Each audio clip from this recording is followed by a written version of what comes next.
Ahora vamos a hablar de análisis y diseño de zapatas correas. Entonces esto básicamente aplica a muros. Por ejemplo, acá tenemos un muro, el cual tiene carga axial vertical por metro lineal, ¿no? Podemos decir toneladas por metro. Tiene un elemento denominado zapata, que básicamente como mínimo es a todo el largo del muro, ¿no? Por eso es zapata corrida. Para entender cómo interactúa el terreno con la base de la zapata, vamos a hablar de distribución de presiones debajo de las zapatas y vamos a hablar de presión neta del suelo. Entonces empezamos. Para ello hay que tener en cuenta primero el tipo de suelo, la calidad del suelo. Entonces, si estuviéramos en un suelo arenoso, la distribución de presiones que ejerce el terreno de fundación hacia la zapata tendría esta forma. Si estuviéramos en un terreno arcilloso, la distribución de presiones que ejerce el terreno hacia la base de la zapata sería de esta forma. En el curso nosotros vamos a idealizarlo. Idealizamos para una cara axial concéntrica. Vamos a suponer que la distribución de presiones es uniforme con una presión constante, ¿no? Entonces hay que tener en cuenta ello, ¿no? Nosotros en el curso Concreto Armado 2 vamos a tener siempre presente esto. Para una cara axial, distribución uniforme. Este concepto básicamente aplica pues a suelos de capacidad portante alta, ¿no? Y dimensiones de zapata considerables. Entonces vamos a ver si tuviéramos nosotros una zapata corrida en el cual solamente está construido pues la zapata y digamos parte de este muro, ¿no? De ahí no hay ninguna cara axial que todavía reciba la zapata. Entonces el equilibrio se da de la siguiente manera, ¿no? Aquí hay un punto de equilibrio, ¿no?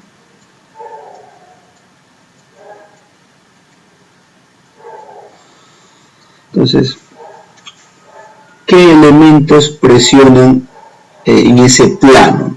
En ese plano va a presionar el peso del suelo, todo este peso del suelo,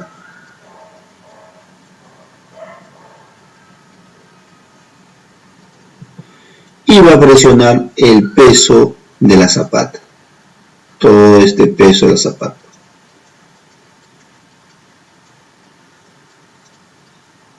Entonces el suelo tiene este valor en unidades americanas y la zapata tiene este valor en unidades americanas. Básicamente es el peso específico del elemento y la altura, ¿no?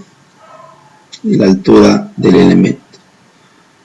Aquí tenemos 2 pies de suelo por 120, nos va a 240, ¿no? 2 pies de concreto por 150 nos va a dar 300. Entonces sumados nos da 540. Por equilibrio el terreno va a ejercer esa misma presión hacia el fondo de la zapata, ¿no? 540. Entonces no ha tomado todavía nada de cara axial proveniente del muro y tampoco digamos el peso del muro en sí, ¿no?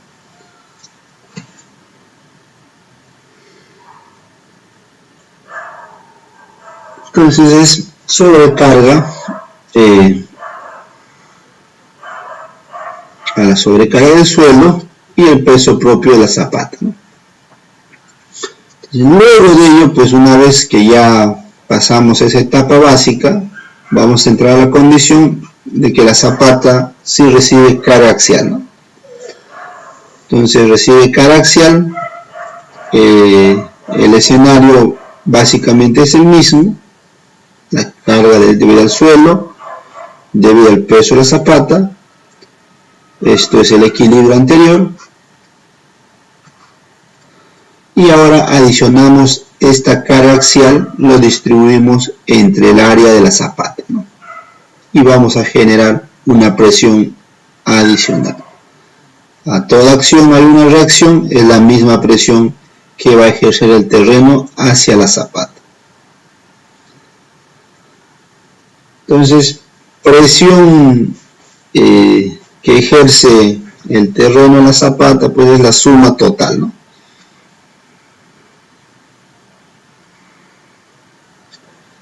De la presión que va a ejercer el terreno hacia la zapata, ¿no? Entonces sería 540 más este valor, ¿no?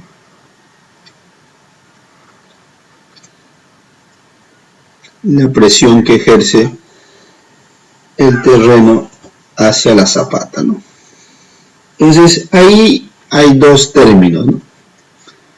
QM, que viene a ser la presión meta, solamente teniendo en cuenta la carga axial, la fuerza que trae la carga axial, esta fuerza que trae la columna, ¿no? Columna o muro, ¿no? Esa fuerza incluye el peso propio del elemento vertical, ¿no?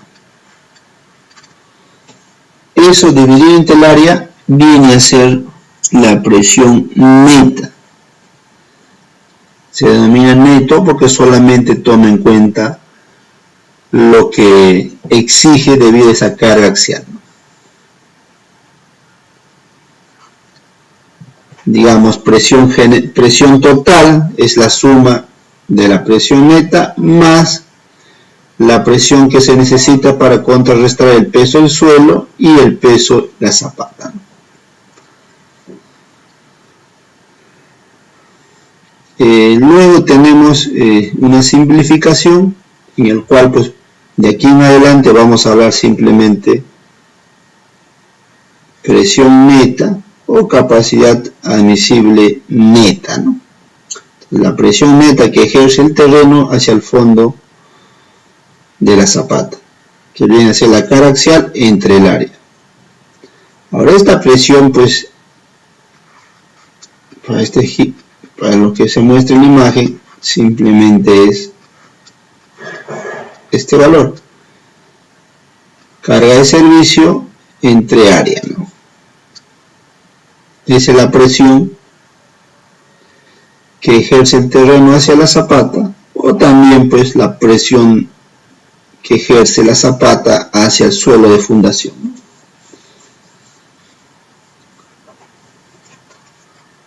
Entonces nos olvidamos del peso del suelo, del peso de la sobrecarga. Si hubiera acá una sobrecarga también, simplemente lo adicionamos, ¿no? Si hubiera acá una sobrecarga, ¿no? Aquí.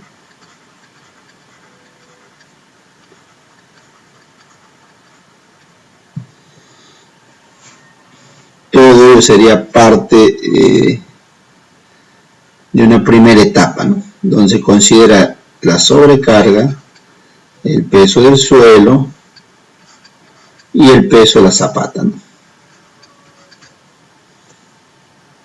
Para fines de cálculo, nosotros vamos a trabajar con capacidad portante neta que ejerce, que soporta el terreno, y a su vez, pues, que ejerce la cimentación hacia el terreno de fundación.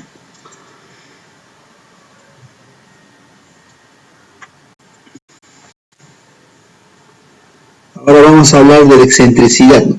¿Qué efectos genera ello? Entonces tenemos una zapata corrida en la cual, pues, vamos a simplificar, ¿no? Vamos a tener una carga por metro lineal, la carga P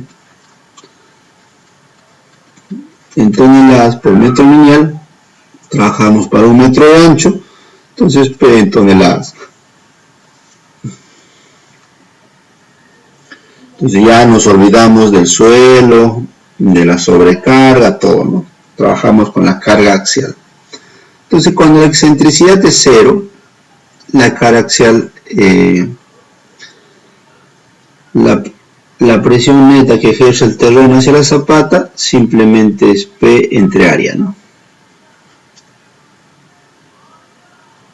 Entiendas que este valor de A pues simplemente va a ser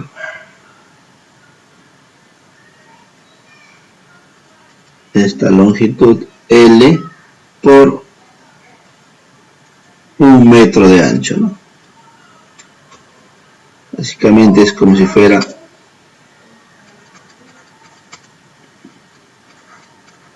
por 1 metro, ¿no? Entonces tenemos una distribución uniforme y rectangular de presiones.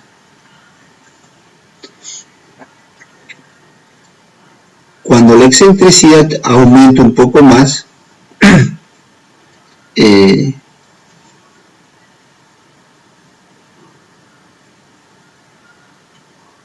nos ubicamos en este punto, en esta imagen B, en la cual pues aún hay un valor que excentricidad es menor que EK, ¿no? Entiéndase que EK es igual a L entre 6, ¿no? Entonces vamos a tener una distribución trapezoidal en la cual pues esta presión de la parte izquierda va a ser menor que el promedio, menor que PA, y aquí de la parte derecha pues va a ser mayor que el promedio, ¿no? PA. Siempre la resultante de las presiones pues tiene que estar colineal con la acción de la fuerza vertical, ¿no? Eso es el principio básico. Eso siempre hay que tenerlo en cuenta. Estos son colineales, ¿no? Entonces es lógico, básicamente vamos a obtener la misma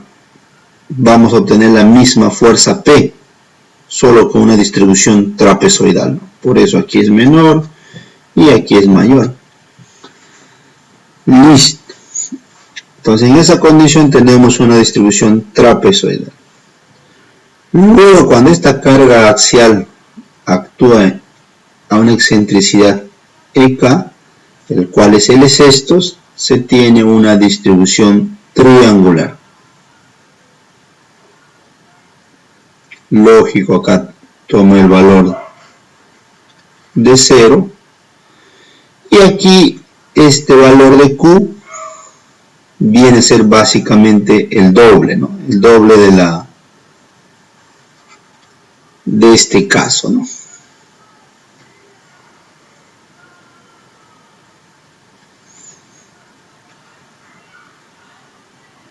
Lógico, ¿no? Esta es una distribución triangular que me debe que representar la misma área, ¿no? El área es este lado más 0, tiene que ser el doble, ¿no? Entre 2 me va a dar el mismo valor como si fuera rectangular. Listo. Entonces eso igualito, ¿no? Siempre colineal la resultante del terreno hacia la zapata como el peso, la fuerza que viene vertical. Entonces el caso no recomendado, el caso digamos teórico es pues cuando esta excentricidad supera el valor de EK, ¿no? En ese caso esta presión de acá va a ser mayor que el 2 veces el promedio, ¿no? Pero igual se mantiene teóricamente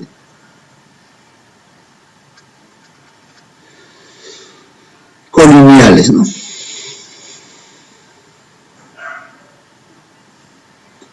Entonces nosotros, para fines de diseño, pues en el peor escenario vamos a optar por una excentricidad L sextos, ¿no? Ese es en el peor escenario.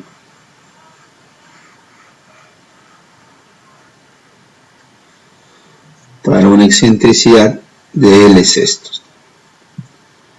¿Qué quiero decir ahí, pues, con una excentricidad de L sextos?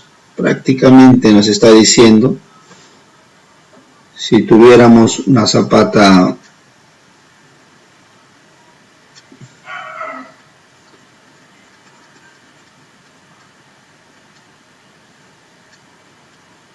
en la parte central, va a actuar una fuerza P más un momento que es P por E. Porque esta fuerza, al trasladarle vertical, nos va a generar un momento, ¿no? P por E. Entonces la excentricidad máximo debe ser L sextos, ¿no? Entonces ahí es importante tener ese parámetro para predimensionar.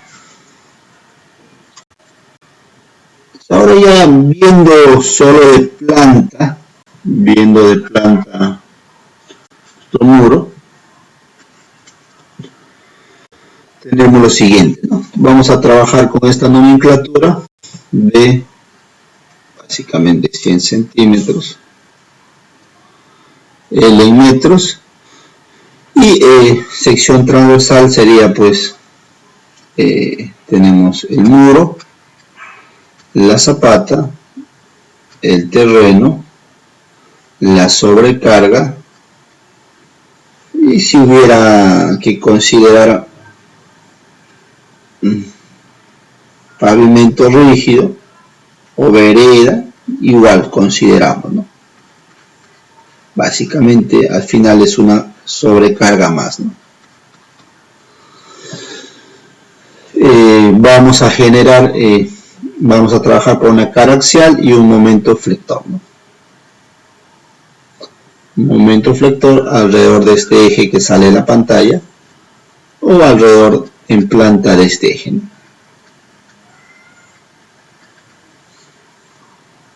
Entonces, P en toneladas y momento en toneladas metro, o su equivalente si se trabaja en otras unidades. Listo. Entonces, por ello sabemos que la presión mayor que se va a generar va a tener esta forma, ¿no? La carga de servicio entre el área más 6 veces la carga de servicio por excentricidad entre B por L al cuadrado, ¿no? Y la presión 2 simplemente va a ser la diferencia. Entonces ahí tenemos teóricamente lo siguiente, ¿no?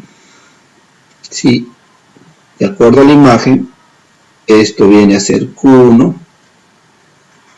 esto viene a ser Q2 y esto viene a ser Q1.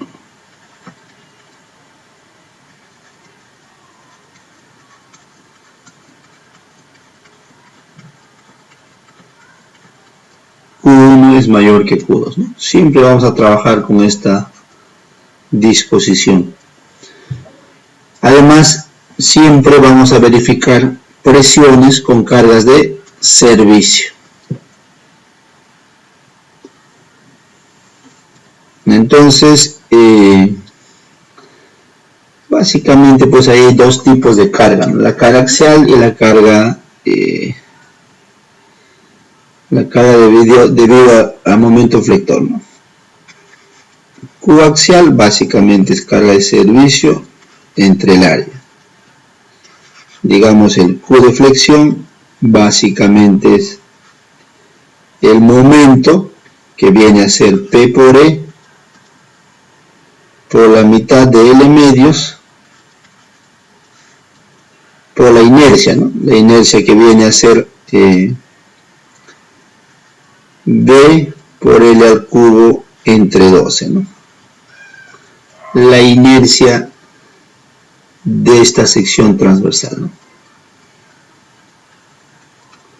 B por L cubo entre 12, el momento por L medios, que viene a ser pues de la distribución triangular. De esta distribución triangular de esfuerzos, ¿no? Esfuerzo aquí y esfuerzo acá. Esto es básicamente concreto armado 1, ¿no?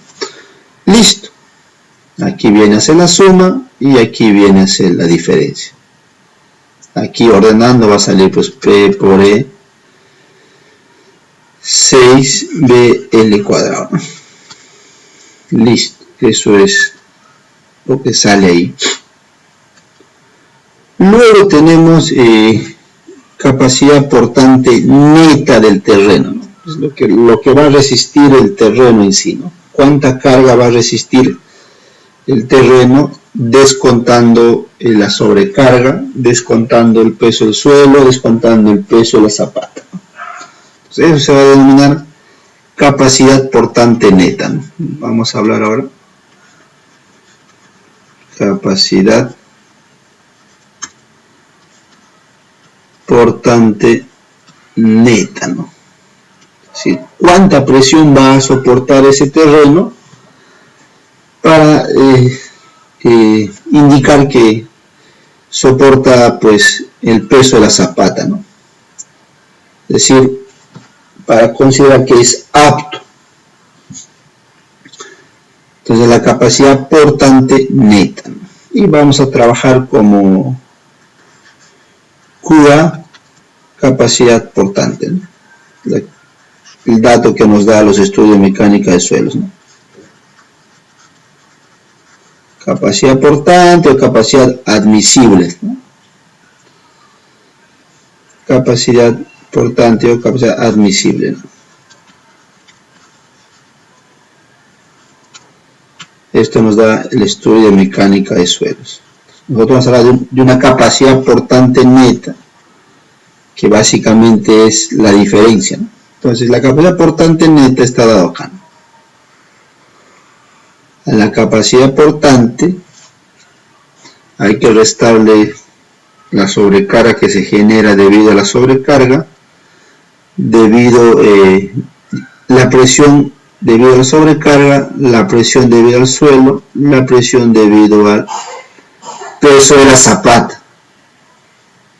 Entonces la presión que ejerce pues la carga axial con su respectivo momento flector, el valor máximo va a ser Q1. Esa presión debe ser menor o igual a lo que soporta el terreno, ¿no? Menor o igual que a la capacidad portante neta del terreno.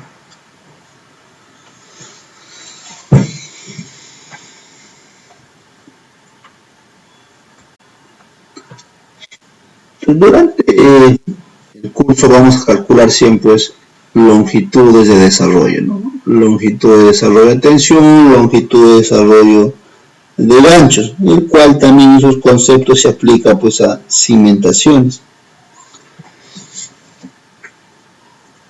Por ejemplo, acá tenemos la sección transversal de una zapata corrida, en el cual hemos dispuesto refuerzo longitudinal con gancho y refuerzo transversal perpendicular a la pantalla, ¿no? Entonces, si nosotros visualizamos de esta manera, vamos a tener que el refuerzo longitudinal está en la parte inferior y el transversal en la parte superior.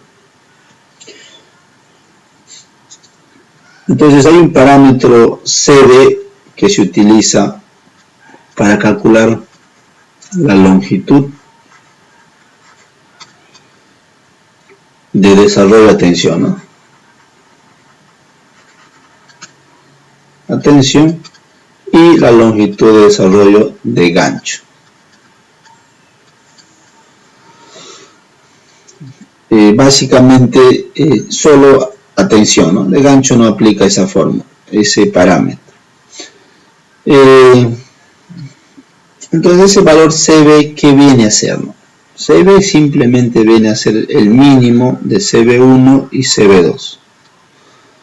CB2 viene a ser la mitad de la separación que existe entre el refuerzo longitudinal.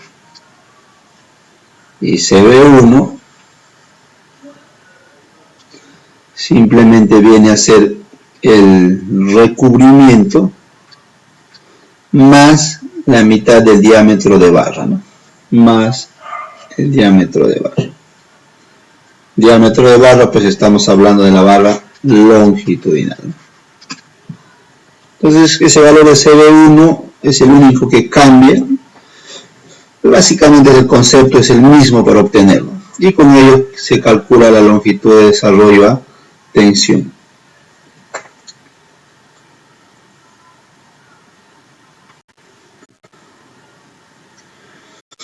Vamos a hablar ahora ya un poco más relacionado a diseño, pero ya con cargas últimas.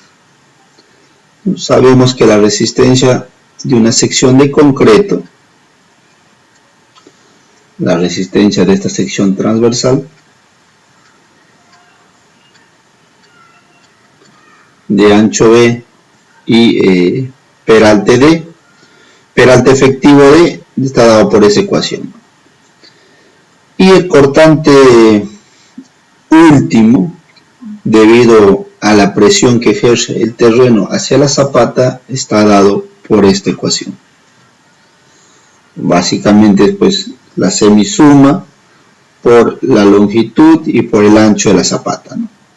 Simplemente aquí tenemos una presión por toneladas por metro cuadrado, acá tenemos metro, acá metro, y finalmente nos sale pues en toneladas. Entonces se debe verificar pues que phi es mayor que B1. Ese es lo primero que hay que verificar. Lo que se denomina corte en una dirección. Entonces con ello se verifica corte en una dirección.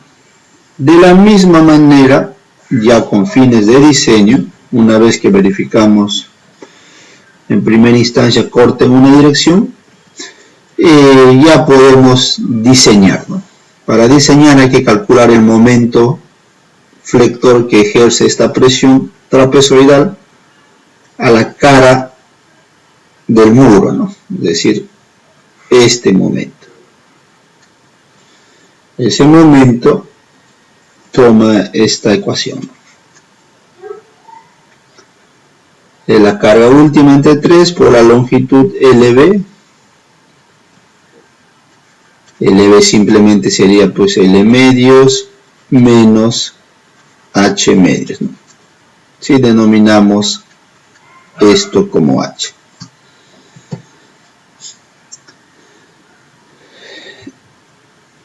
Más QV, la presión aquí a la cara del muro, ¿no? Entre 6 por la longitud LB al cuadrado por el ancho, ¿no? Y nos va a salir en toneladas por metro. Entonces ya tenemos el momento último y luego con ello pues podemos ya diseñar el refuerzo longitudinal, ¿no? Una vez ello ya podemos diseñar este refuerzo longitudinal.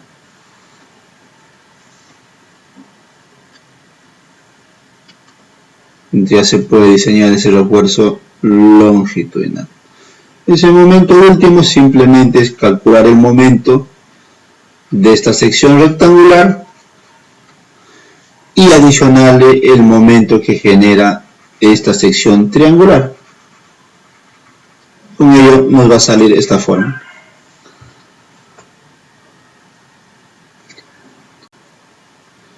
Finalmente, para tener en cuenta el concepto de cimentaciones, ¿qué es lo que nosotros estamos considerando? Lo primero que estamos considerando es lo siguiente, que la zapata no se desplaza lateralmente, ¿no? Es decir, está confinado acá y está confinado, ¿no? Por terreno debidamente compactado, ¿no?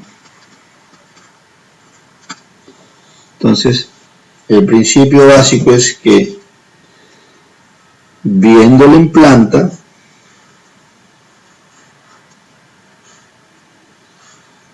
no hay desplazamiento lateral, ¿no?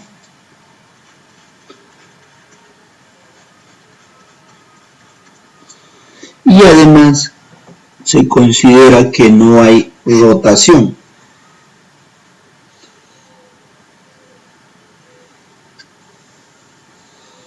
Se considera que no hay rotación, ¿no? Digamos que la parte superficial del material ayudaría a controlar eso, pero básicamente es la dimensión de la zapata.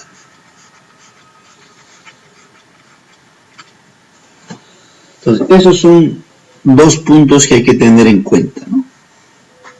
No se considera desplazamiento lateral, no se considera giro, o en su defecto pues es despreciable, ¿no? ¿Cómo controlamos eso? Pues con la dimensión de la zapata. Lo que sí se considera es que haya desplazamiento vertical.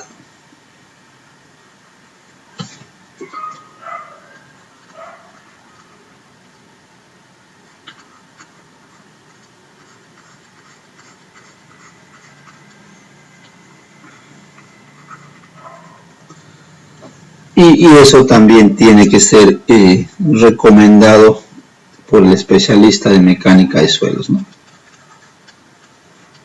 ¿Cuánto debe ser ese asentamiento máximo permisible? O en su defecto, pues ya dejarte el terreno de fundación debidamente compactado, de tal manera que